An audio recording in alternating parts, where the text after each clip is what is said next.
Hi കൂട്ടുകാരെ, പുതിയൊരു വീഡിയോയിലേക്ക് എല്ലാവർക്കും സ്വാഗതം. അങ്ങനെ തുടക്കത്തിൽ തന്നെ ദയയാണ് കേട്ടോ കാണിക്കുന്നത്. ദയ വല്ലാത്തൊരു ടെൻഷനിലാണ്. തൻ്റെ തലക്ക് ഇങ്ങനെ കൈയൊക്കെ കൊടുക്കുന്നുണ്ട്. പിന്നീട് കാണിക്കുന്നത് മഞ്ചാടിയും അനുപമയും രഘുവിൻ്റെ കൂടെ വന്നിറങ്ങിയിരിക്കുകയാണ്. അപ്പോഴേക്കും അമ്പിളി ഓടിച്ചെല്ലാണ്. അപ്പോൾ അനുപമ മക്കളെവിടെ, വിച്ചുട്ടൻ എവിടെ എന്നൊക്കെ ചോദിക്കുമ്പോൾ അമ്പിളി പറയാണ് വിച്ചു നിന്നോട് നല്ല പ്രതിഷേധത്തിലാണ് എന്ന് പറയട്ടോ. എന്നാൽ ഞാൻ ആദ്യം അവനെ പോയി കാണട്ടെ എന്ന് പറയട്ടോ. ഇതേ സമയം മഞ്ചാടി അമ്പിളിയുടെ അടുത്തോട്ട് എത്തുമ്പോൾ എവിടെ ദയേച്ചി, ദയേച്ചി ഇവിടെ ഇല്ലേ, ദയേച്ചി അവളുടെ റൂമിലുണ്ട് എന്ന് പറയും കേട്ടോ. അങ്ങനെ അവളും അങ്ങ് പോകുന്നു കേട്ടോ. എന്നാൽ രഘു ആണെങ്കിൽ അമ്പിളിയുടെ തൊട്ടടുത്തെത്തുമ്പോൾ എവിടെ മാഷ്, അമ്മാവനെവിടെ, അമ്മാവനെ കണ്ടില്ലല്ലോ എന്നാണ് കേട്ടോ രഘു ആദ്യം ചോദിക്കുന്നത്. അപ്പോൾ ഇത് കേട്ട ഉടനെ അമ്പിളി പറയാണ് നിങ്ങളെന്താ വന്ന പാട് അച്ഛനെ ചോദിക്കുന്നത്, എന്നാൽ എൻ്റെ അടുത്തോട്ട് മിണ്ടുന്നും പറയുന്നൊന്നും ഇല്ലല്ലോ എന്ന് പറയുമ്പോൾ അമ്മാവൻ എവിടെയടി, അമ്മാവൻ ഇവിടെ ഉണ്ട് എന്നുള്ളൂ രഘുവേട്ട. അച്ഛൻ പഴയതുപോലെ ഇപ്പോൾ പുറത്തൊന്നും ഇറങ്ങുന്നില്ല, എന്താ മനുഷ്യന് പറ്റിയെന്ന് അറിയില്ല, ആ ദയ കാരണം തന്നെയാണ് ഇങ്ങനെയൊക്കെ ആയതെന്ന് പറയട്ടോ.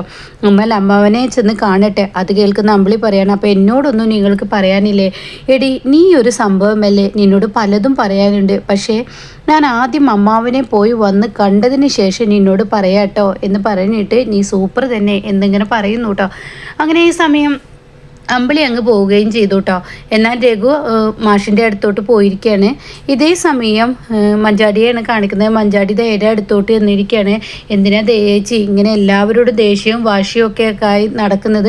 അത് കേൾക്കുന്ന ദയ പറയാണ് അതിന് എനിക്ക് നിന്നോട് ദേഷ്യമൊന്നുമില്ലല്ലോ, അപ്പോൾ പഴയതുപോലെ തന്നെയാണോ, ഇപ്പോഴും അച്ഛനോട് മിണ്ടാറൊന്നുമില്ലേ? ഇല്ല, ഞാൻ ആരോടും മിണ്ടാൻ പോകാറില്ല, ഞാൻ അധിക സമയം ഈ റൂമിലിരിക്കും, പിന്നെ ഇപ്പോൾ ലച്ചു വന്നിട്ട് മോനെ ഒന്ന് എടുത്തു കൊണ്ടുപോയി, അതുകൊണ്ട് ഞാൻ അങ്ങനെ പുറത്തൊന്നും ഇറങ്ങില്ല എന്ന് പറയാനിട്ടാ. അപ്പോൾ ഇത് കേൾക്കുന്ന ദയോട് മഞ്ചാടി ചോദിക്കുകയാണ് എന്തിനാ ദയേച്ചി എല്ലാവരോടും ഇങ്ങനെ വാശിയും ദേഷ്യവും? അതിന് ഈ വീട്ടിലുള്ള ഓരോരുത്തരെയും എനിക്ക് കാണുമ്പോൾ ദേഷ്യം പിടിക്കുകയാണ്. എനിക്കിതിലും സുഖം ശബരിയേട്ടൻ്റെ വീട്ടിലായിരുന്നു. ശബരിയേട്ടൻ്റെ വീട്ടിൽ താമസിക്കുകയാണെങ്കിൽ എനിക്ക് ഇത്ര ബുദ്ധിമുട്ടൊന്നും ഉണ്ടായിരുന്നില്ല.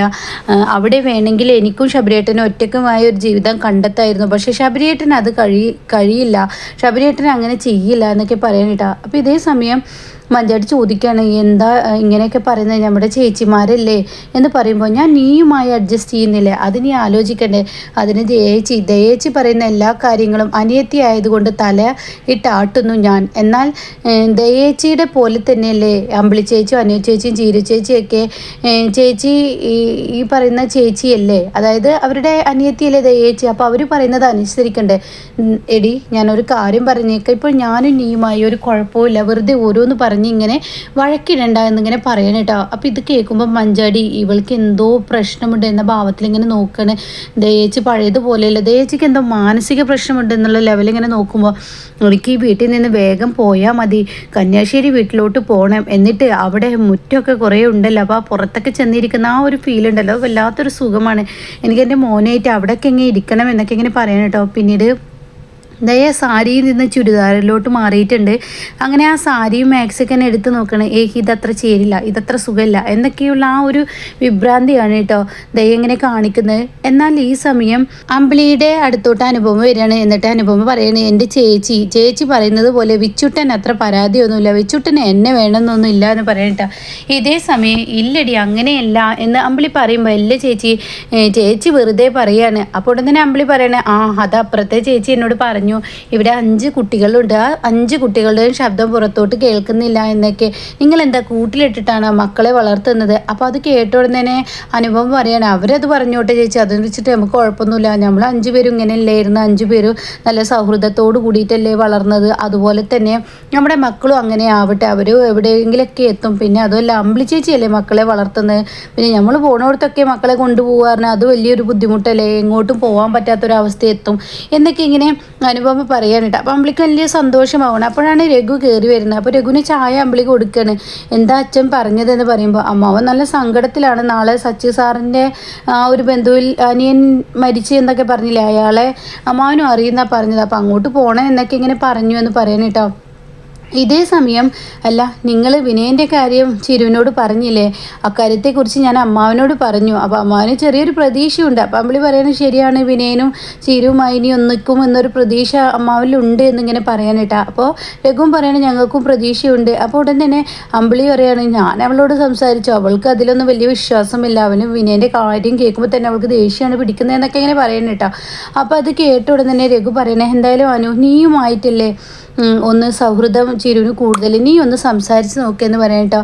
ഇതേ സമയം അമ്പിളി പറയുന്നുണ്ട് ആര് സംസാരിച്ചിട്ടും കാര്യമില്ല, ചിരുവിലൊരു മാറ്റം ഉണ്ടാവുമെന്ന് എനിക്ക് തോന്നുന്നില്ല, ഇനിയിപ്പോൾ അച്ഛൻ്റെ മനോവേദന അതായിരിക്കും എന്നൊക്കെ ഇങ്ങനെ പറയുമ്പോൾ ഉടൻ തന്നെ രഘു പറയാണ് അതിൻ്റെ തോന്നലാണ് അമ്മാവന് അങ്ങനെ ഒരു മനോവേദന ഇല്ല, കാരണം വിനയൻ എന്ന ആളെ പെട്ടെന്ന് അംഗീകരിക്കാൻ ആർക്കും കഴിയില്ല, അവനെ പതിയെയാണ് അവൻ്റെ മാറ്റം അംഗീകരിക്കാൻ നമുക്ക് എല്ലാവർക്കും പറ്റുള്ളൂ, അവന് മാറിയെന്ന് ഒരിക്കലും പറയാൻ പറ്റില്ല എന്നൊക്കെ ഇങ്ങനെ പറയണം കേട്ടോ.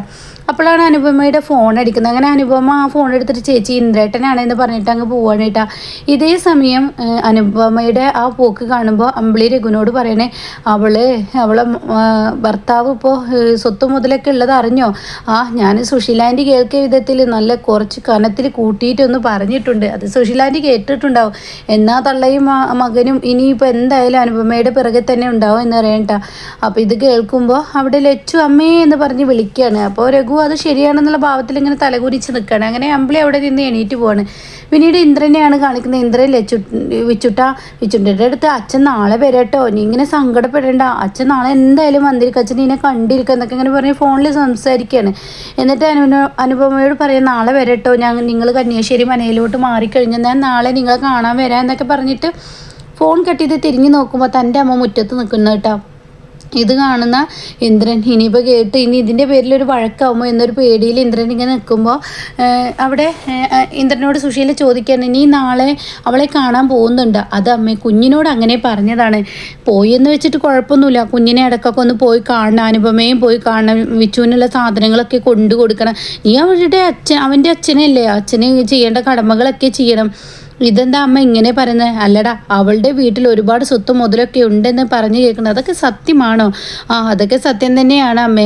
അപ്പോൾ ഇത് കേട്ട ഉടൻ തന്നെ എന്നാ അനുപമയെ ഇങ്ങോട്ടേക്ക് കൊണ്ടുവരട്ടെ അമ്മ. അതെന്തായാലും വേണ്ട. അതെന്താ അമ്മ വേണ്ടാന്ന് പറയുന്നത്? അത് ഹർഷയെ പേടിച്ചാണ്, ഹർഷ സ്നേഹിച്ചാൽ നക്കിക്കൊല്ലും, എന്നാൽ വെറുത്താൽ കുത്തിക്കൊല്ലും, ആ സൈസാണ് ഹർഷ. അതുകൊണ്ട് അവൾ പറഞ്ഞതുപോലെ പ്രസവം കഴിയുന്നവരെ നിൻ്റെ കൂടെ അനുഭവം താമസിക്കണ്ടെങ്കിൽ താമസിക്കണ്ട, പക്ഷെ നീ പോയിട്ട് കന്യാശ്ശേരി മനയിലും പഞ്ചരത്നത്തിലൊക്കെ പോയി നിന്നോ, അവളുമായി സംസാരിച്ചോ കൂടിക്കോ, അതൊന്നും കുഴപ്പമില്ല, പക്ഷെ ഇങ്ങോട്ടേക്ക് കൊണ്ടുവരണ്ട, അത് ഹർഷ അറിഞ്ഞാൽ പ്രശ്നമാവും. അപ്പോൾ ഈ പറയുന്നത് വരെ അങ്ങനെ അങ്ങ് പോവാ എന്ന് പറയട്ടെ. അപ്പോൾ ഇത് കേൾക്കുന്ന ഇന്ദ്രൻ പറയണേ അമ്മ എനിക്കൊപ്പം നിൽക്കുകയാണെങ്കിൽ ഓക്കെ എന്നാൽ അങ്ങനെ ഞാൻ ചെയ്യാമെന്ന് പറയണേ. തീർച്ചയായും ഞാൻ എനിക്കൊപ്പം നിൽക്കും. ഞാനൊരു കാര്യം പറഞ്ഞേക്കാം, ഇവിടെ സത്യൻ്റെ കല്യാണം കഴിഞ്ഞാൽ സത്യൻ രക്ഷപ്പെടും, പക്ഷേ നീ രക്ഷപ്പെടണമെന്നുണ്ടെങ്കിൽ നിൻ്റെ ഭാര്യയുടെ വീട്ടുകാരുടെ സ്വത്തും കണക്കുമൊക്കെ നീ എടുക്കണം.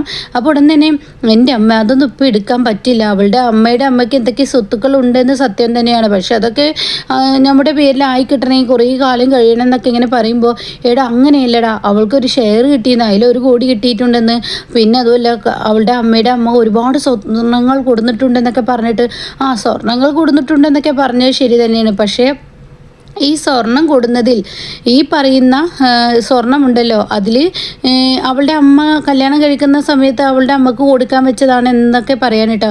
അന്നത്തെ കാലത്ത് ഇത്രയും കൊടുക്കാൻ വെച്ചിട്ടുണ്ടെങ്കിൽ അപ്പോൾ ഒരുപാട് സ്വർണം ഉണ്ടാവൂടാ എന്നൊക്കെ ഇങ്ങനെ പറയാണ്. അതിൽ നിനക്ക് അവകാശപ്പെട്ട് നീ വാങ്ങിയെടുക്കണം, കാരണം 25 ലക്ഷം രഘു ഉണ്ടാക്കിയ കടമല്ലേ ഇപ്പോൾ അനന്തമാഷ് ആ കടം വീട്ടി കൊടുത്തത്, അപ്പോൾ ബാക്കി നിങ്ങൾക്കും അതുപോലെ കിട്ടണം എന്നൊക്കെ ഇങ്ങനെ പറഞ്ഞു കേട്ടോ. അപ്പോൾ ഇതൊക്കെ കേൾക്കുന്ന ഇന്ദ്രൻ ഇങ്ങനെ ഞെട്ടിപ്പോവാണ്. എന്നിട്ട് പറയാണ് ഇനി ഇടയ്ക്കിടയ്ക്ക് അവിടെ പോയി താമസിക്കുകയും അതുപോലെ തന്നെ അവരുടെ വിവരം തിരക്കുകയൊക്കെ ചെയ്തോ, അതിലൊന്നും യാതൊരു തെറ്റുമില്ല, ഈ നമുക്കൊരു പ്രശ്നമില്ല എന്ന് പറയണേ. അങ്ങനെ സുശീല വീണ്ടും അനുപമയെ കൊണ്ടുവരാനും അനുപമയെ സ്നേഹിക്കാനും പണം കണ്ട് ഉഷീല പിറകെ ഓടുന്ന കിടുക്കൻ സീനാണ് കേട്ടോ. എന്നാൽ ഇപ്പുറത്താണെങ്കിലോ ചീരു ഇങ്ങനെ അടുക്കളയിൽ പണിയെടുക്കാൻ വരികയാണ്. അപ്പോൾ അനുപമ പാത്രം കഴുകുന്നുണ്ട്. ഞാൻ കഴുകിത്തരാൻ ചേച്ചി, അതൊന്നും വേണ്ട, ഞാൻ നിന്നോടൊരു കാര്യം പറയാൻ വേണ്ടി വന്നതാണ്. നീ അവിടെ നിന്ന് പോകുന്നതിന് ശേഷം എന്നോട് ദാസങ്ങൾ സംസാരിച്ചിരുന്നു നമ്മുടെ വിനയനെ കുറിച്ചോ അയാളെ കുറിച്ചോ, എന്നോട് അമ്പിളി ചേച്ചി ഏതാനൊക്കെ പറഞ്ഞു, ഇനി പറയണ്ട എന്ന് പറയണ്ട. അപ്പോൾ അത് കേട്ടോടനെ അതല്ലടി മോളെ വിനയൻ്റെ അമ്മ തന്നെയാണ് പോലീസ് സ്റ്റേഷനിൽ അവനെ പിടിച്ചു കൊടുക്കുക എന്നൊക്കെ പറഞ്ഞത്, അവർ അവർക്കിത് എന്നോ ചെയ്യായിരുന്നല്ലോ, എന്നാൽ മകൻ എന്നോ രക്ഷപ്പെട്ടിരുന്നല്ലോ എന്ന് പറഞ്ഞ ഉടൻ തന്നെ അവിടെ പറയണം അതിനൊക്കെ ഓരോ സമയമുണ്ടായിരിക്കും. എന്തായാലും വിനയനെ ഒരുപാട് മാറിയിട്ടുണ്ടെന്ന് ദാസങ്ങളും രഘുവേട്ടനൊക്കെ പറയുന്നു. കാരണം പോലീസ് സ്റ്റേഷനിൽ ഇറങ്ങും വരെ അവൻ്റെ വായിൽ നിന്ന് വരുന്ന ആ സംസാരമുണ്ടല്ലോ, അതൊക്കെ വല്ലാതെ മനസ്സിനെ തട്ടുന്ന അങ്ങനത്തെ സംസാരങ്ങളായിരുന്നു. അപ്പോൾ ഉടൻ തന്നെ ചീരു പറയുന്ന വാക്കുകൾ കേട്ട് അനുപമ പോലും ഞെട്ടിപ്പോവാണ് കേട്ടോ. അപ്പോൾ ഇത്തവണ ഇയാൾ പോലീസ് സർട്ടിഫിക്കറ്റും ദാസങ്ങളുടെ സർട്ടിഫിക്കറ്റും രഘുവേട്ടൻ്റെ സർട്ടിഫിക്കറ്റൊക്കെ ഉണ്ടാക്കാനുള്ള ശ്രമമാണ്. അത് കഴിഞ്ഞാൽ അയാൾ എന്നെ അയാളുടെ അടുത്തോട്ട് അടുപ്പിക്കും. അത് കഴിഞ്ഞാൽ ഈ ചീരുവിനെ കുത്തിക്കൊല്ലാൻ തുടങ്ങും. അതാണ് അയാളുടെ പരിപാടി. അത് കേൾക്കുന്ന അനുപം പറയും, അങ്ങനെയൊന്നും ഉണ്ടാവില്ല, ഇപ്പോഴത്തെ മാറ്റം അവൻ്റെ മാറ്റം തന്നെയാണ്. എത്രയായാലും എൻ്റെ കുഞ്ഞുങ്ങൾക്കൊരു അച്ഛനെ കിട്ടല്ലേ. അത് കേട്ട ഉടനെ ചൂരി പറയാണ്, അയാൾ എന്നെ കിട്ടുന്നത് വരെ ഏതറ്റവും ഏത് അഭിനയവും അയാൾ നടത്തും. എന്നെ അങ്ങ് കിട്ടിക്കഴിഞ്ഞാൽ അയാളുടെ സ്വഭാവം അത് പഴയതുപോലെ തന്നെ ആവും. അയാൾ ഒരിക്കലും മാറില്ല. നിങ്ങൾ ആരും ഒരു പ്രതീക്ഷയും വെക്കണ്ട. ചീരു അയാളെ കൂടെ പോകുമെന്ന ഒരു പ്രതീക്ഷ നിങ്ങളിൽ വേണ്ടെന്ന് പറയട്ടോ. അത് കേൾക്കുന്ന അനുപമ ഞെട്ടി നിൽക്കുന്ന ആ ഒരു സീനിലാണ് നിർത്തിയിരിക്കുന്നത്.